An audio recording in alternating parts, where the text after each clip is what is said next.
Darshan, for that important update coming in there on JSPL. But let's move on. Star Health is on our radar now. It was a weak performance from the company in Q2. Their claims ratio was weak. The combined ratio is higher on the back of higher claims, but the company will not be able to meet the combined ratio guidance of 93 to 95% for FY24. Nilesh Kambli, the Chief Financial Officer at Star Health and Allied Insurance Company, is joining us now to talk more about that. Nilesh, thanks a lot for joining in. I just want to start by asking you about the second half of the year. What is your expectation? It was a pretty weak first half that you saw. The combined ratio is, has seen a bit of a weakness. The Q2 growth has slowed down as well. The claims ratio has also weakened quite a bit. So just tell us, for the second half of the year, what is the expectation?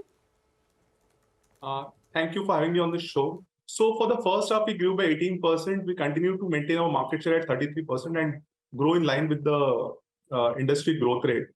Our combined ratio was slightly weaker because of the expense ratio. Our loss ratio, in fact, was better than last year for H1 this year.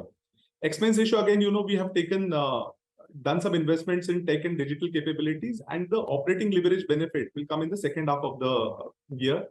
The loss ratio was slightly lower, but Q2 was slightly higher compared to last year Q2. See, one has to understand that Q2 is a higher loss ratio quarter for a health insurance company because of the fever and infectious diseases that take place in this quarter.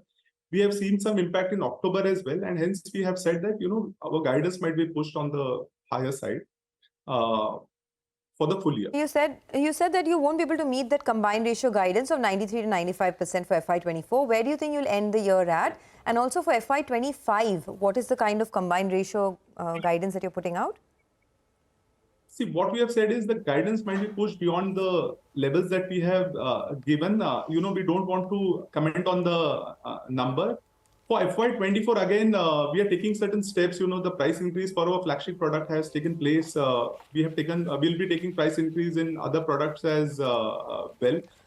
And this year, the epidemic was quite severe. The dengue strain was quite severe, which led to higher length of stay as well as higher claim size. We believe this was exceptional this year, and we should be on a profitable growth path as earlier period. We have taken some underwriting decisions also to bring in quality businesses in terms of giving. Mr. Kambli, good morning. Sorry to interrupt. Good morning, Prashant here. So de facto, you're withdrawing the earlier guidance, right? To be clear. No. See, we are not withdrawing the guidance based on the claim experience in the last, 45, 60 days. We have just given a cautious approach that we might exceed our guidance. So we should not rely on the earlier guidance of 93 to 95%, right?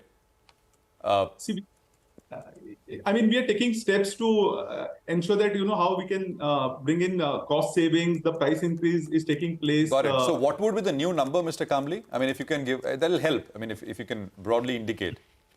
See, we cannot comment on the number. We are in the middle of the epidemic. It has slightly continued in October as well. So we are doing our best to ensure that, we do our best in terms of combined ratio. Sorry, what epidemic, sir? What is this? Basically, the post-monsoon, the dengue, malaria, this fever and infectious diseases, those epidemics. Okay. So you have a target to grow at 20%. In the first half of the year, your growth has been about 18%, lower than that of the industry. And this is despite price hikes that you've taken in your flagship product. Can you talk about, growth for you in the second half of the year and even, this 20% growth target that you have? Yeah. See, what we have taken is we have taken some underwriting calls, which has led to some lower growth. But our digital and banker businesses are growing fantastically at more than 50%. In Bankcard business, we have 44 plus partnerships today. The AU Finance Bank, Bank of Maharashtra, Standard Chartered Bank business will commence in this quarter. Digital business also is growing at 40% plus when it comes to new business growth. We want to expand in group health segment as well. We have identified SME and MSME segment as the growth driver. So all these initiatives in the agency business also, we have planned to open 1,000 plus offices. We have already opened 750 offices in the first half of the year. So all the infrastructure is in place. We want to do a sustainable growth in the future, and we are poised to grow at 20% plus in the second half of the year. So 20% plus growth in the second half of the year, and for the full year, 20%. Yeah, we should achieve our target of close to. Okay. So you said you've taken some underwriting calls which impacted growth in the first half of the year. I believe that was letting go of high loss businesses in certain geographies. Is that correct? Yes, Has that been completed, and what was the impact of that in the first half of the year? See, the impact is at least 2 to 3% when it comes to letting go of growth in the high loss ratio locations. So that is the difference in a way between, because the industry growth is 25% in the first half at least. I mean, your growth has been about 18%. You're saying for the full year growth will be about 20%, right? See, the 24% growth for the industry is mainly because of the group health segment as well as the government businesses. We are talking about retail health businesses where we have 92% of our overall business, and that has grown by 18%. Retail health industry. So just this letting go of high loss business, does it have to do with what's happened? I remember speaking about the issue and the dispute with hospitals in Gujarat, Ahmedabad, etc. Is it that? No, absolutely not. No, Ahmedabad issue is related to claims settlements, which we have resolved. That has nothing to do with the high loss ratio segments. See, one more thing is the loss ratio, what we have seen, we can see it for other players who have published the results also. So it's more an industry phenomenon. The medical claims have increased. Okay. I just had a couple of questions on the retail health segment that you were talking about. Your underwriting loss in that segment has increased 5 times on a year-on-year basis. And that has hurt the portfolio. Is that something that will continue in the second half of the year as well in the retail segment? See, I would like to explain one thing. So combined ratio is a function of the operating result. When we talk about underwriting result, there are many factors. And we have been explaining this, that with growth in business, there is an upfront cost which comes. One more important point I would like to note is long-term business, which is 2-year and 3-year policies, today is 6% of our portfolio. So it's grown by 50%.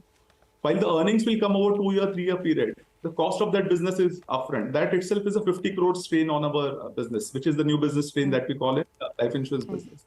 So, so that was my question. In the second half of the year, do you expect more of this new business loss? And if yes, what can you quantify it for us? See, there are two things. One is for long-term businesses, we'll have to look at IFRS-based accounting. Even the industry has formed a committee to see how the accounting can be changed to bring in deferred acquisition cost, which the cost will also be deferred over the earnings period. But we are looking at various options to how to mitigate this. So on retail, your share currently is 33%, right? The market share? Market share is 33%. Okay, and how much do you plan to grow it to over, say, the next 1 year? See, I mean, we plan to operate or grow higher than the industry growth rate and gradually increase our market share over years to come. Mr. Kambli, we'll leave the discussion here for now. Thank you very much for joining in. That's Star Health. Withdrawing the guidance on the combined ratio, but confident that they will be able to achieve a 20% growth for FY24. Let's turn our attention now